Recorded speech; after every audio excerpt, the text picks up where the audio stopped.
Olá, juniores! Sejam muito bem-vindos ao canal e hoje vamos falar sobre os FIIs.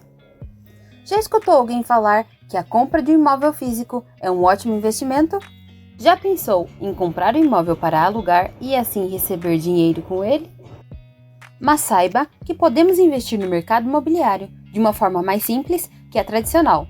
Quer saber como?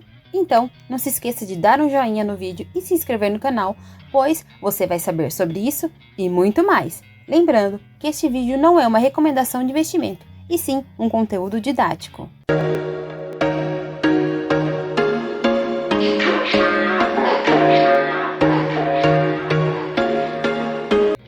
Vamos às definições. A sigla FII significa Fundo de Investimento Imobiliário.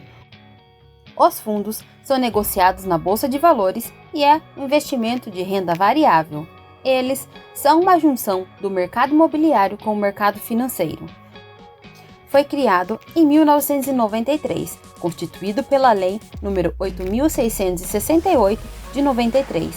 Porém, somente no dia 15 de outubro de 1999 que os pequenos investidores, pessoa física, tiveram acesso aos fundos, pois antes existiam apenas fundos voltados para grandes investidores.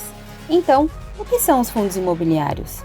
Os fundos imobiliários são grupos de investidores que se uniram para investir em empreendimentos. Cada fundo possui a sua carteira e sua administração. Estes fundos podem ter vários imóveis, e esses empreendimentos podem estar em diversas localidades e podem ser também de vários setores. Então, investir em fundos é como ter pedacinhos de um empreendimento. É como se fosse dividido em várias partes no imóvel e fosse possível negociar cada parte com outros investidores. Estas partes se chamam cotas. Quanto mais cotas você tem, maior será a sua participação no fundo. E como funcionam as cotas? Comprando a cota, você passa a ser dono, ser cotista dos imóveis da composição do fundo. Sendo assim, passa a receber os aluguéis, os chamados rendimentos, desses fundos. Esses rendimentos são proporcionais às quantidades de suas cotas. Os rendimentos, que vêm do pagamento dos inquilinos, caem limpo na conta da corretora e fica disponível para pagamentos, transferências, saques, o que você desejar fazer, inclusive reinvestir. A maioria dos fundos pagam os rendimentos mensal, assim como no imóvel físico. Cada fundo possui um valor para sua cota. Por isso, é importante pesquisar e conhecer sobre cada fundo que vai investir, suas particularidades, pois assim como temos fundo da casa dos R$10 e também menor que R$10, temos os da casa de R$100 e até mesmo mais que 100. Isso varia de acordo com o fundo, e seu preço tem variação diariamente na bolsa. Então, vamos aos exemplos para uma maior compreensão. Vamos supor que a cota de um fundo estava custando R$10 e que esse fundo pague mensalmente 10 centavos por cota. No nosso exemplo, Paulo quis comprar 100 cotas.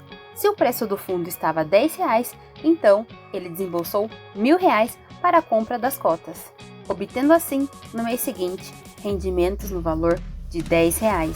Sabemos então o que vamos receber, mas existem algumas dúvidas, como por exemplo, eu terei que pagar algo para o administrador do fundo? Caso algo aconteça com algum imóvel, eu tenho alguma responsabilidade? Então, para tirar essas dúvidas, vamos falar um pouco sobre a administradora, que é a instituição financeira do fundo. É papel da administradora fazer a gestão da carteira do fundo, e é ela que determina uma ou mais pessoas para serem os responsáveis pelas decisões de como será utilizado os recursos do fundo, como por exemplo, decidir o momento ideal para comprar imóveis, vender, reformar ou construir novos imóveis. O cotista não exerce o direito real dos imóveis, como nos imóveis físicos, mas também não responde pelas obrigações. É paga uma taxa para a administração, para o gestor do fundo, e esta taxa já é retida na fonte, ou seja, não precisará pagar o serviço realizando uma transferência para o gestor. Lembrando que o valor da taxa de administração varia de acordo com o fundo. E quais são os tipos de fundos imobiliários? Os fundos de tijolo são os fundos que possuem os imóveis físicos, shopping centers, galpões logísticos, que seria o centro de estocagem, lajes corporativas, que são os escritórios, o prédio comercial, hotéis, hospitais, escolas, agências bancárias, prédios industriais, entre outros. Os de papel não têm imóveis físicos no seu portfólio. São os fundos de recebíveis imobiliários, que investem em papéis do setor imobiliário ou em títulos do setor imobiliário, como, por exemplo, LCI e os CRIs. Os fundos de fundos são os conhecidos FOFs. Este tipo de fundo investe em outros fundos, ou seja, possui cotas de fundos. Os de desenvolvimento investem na construção de imóveis, que serão vendidos depois. E os híbridos é a mistura de fundo de tijolo com o fundo de papel. Para a questão de análise e comparação, vamos observar as diferenças entre os fundos imobiliários e os imóveis físicos. Os fundos imobiliários possuem uma negociação simples, onde existe uma compra rápida sem precisar se preocupar com a escritura e documentações. Não tem um contato com inquilinos, o que diminui a dor de cabeça. Possui uma alta liquidez, ou seja, se você precisar de dinheiro amanhã, por exemplo, você consegue vender as cotas muito mais fácil que o imóvel físico. Tem a alta diversificação de inquilinos, sendo assim o risco com a inadimplência menor. Por não ter apenas um imóvel, o risco fica dissolvido na composição dos imóveis. Se valorizam ao longo do tempo, possui baixo investimento inicial e os aluguéis, os rendimentos, são isentos de imposto de renda. Já os imóveis físicos possuem negociação burocrática, onde a documentação é demorada, tem contato direto com os inquilinos, o que pode gerar conflitos, possui liquidez baixa, ou seja, é mais difícil e demorado a venda do imóvel. Também tem uma baixa diversificação de inquilinos, caso o inquilino não pague, ou a casa fique vazia, o proprietário fica sem receber o aluguel. Os imóveis se valorizam ao longo tempo, mas têm um alto investimento inicial e os aluguéis são cobrados imposto de renda. Agora, vamos às informações adicionais. Não é cobrado imposto de renda sobre a rentabilidade.